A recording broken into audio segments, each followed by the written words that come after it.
Morgan, what will your mother say when she sees you? She chuckled.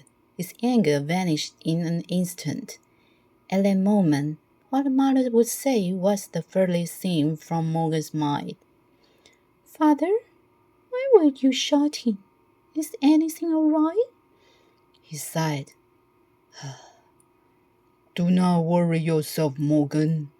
The king will soon realize his mistake. Holding out his arm, he gestured for her to approach.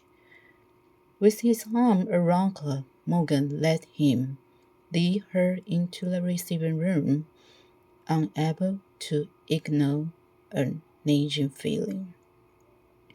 Despite her father's word, she knew that something was wrong. Trouble was brewing at Tintagel. Chapter 2. The next few days passed slowly at Tintagel. There was a strange kind of tension between her parents. They had never been there before. Despite her mother's attempts to get her father to talk, the deal would not. It was hard for Morgan to sit that sounded distant between parents who were usually so close. Her father would hide away in his study for hours, while her mother spent most of her time teaching sewing and music. As for Morgan, she would take Bella and Nera into the woods and spend most of her day there, running and chasing the dog through the trees until they could barely stand. Then the day came when the man from the king's court galloped into Tintagel. He carried a parchment with him. The king has declared war on Earth, Morgan's father announced that night. Fear made Morgan's blood run cold. War. She could not understand it. Why had the king declared war on her father? He was the king's friend. He has not done nothing but serve the king loyally for many years. This made no sense.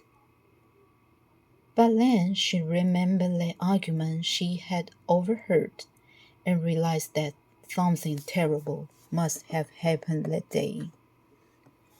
Looking at her father's over the dinner table, Morgan saw the worries on his face. It scared her. She has never seen him so fearful before, so preoccupied.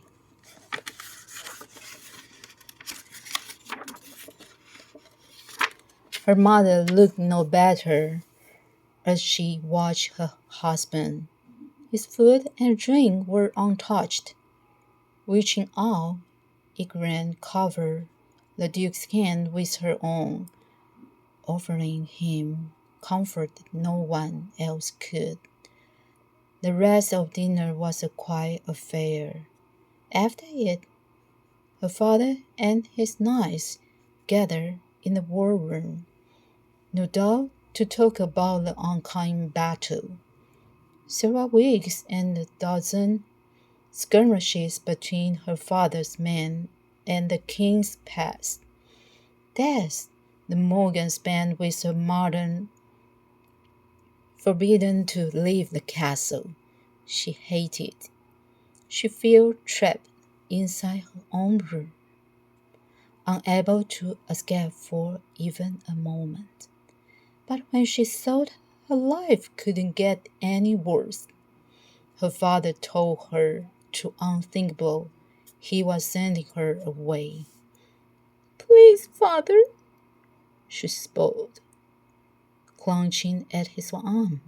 I won't leave you. I won't leave mother. Her father looked down at her. His eyes were sympathetic, but his answer was firm. Morgan, you could not stay here. You need to be safe.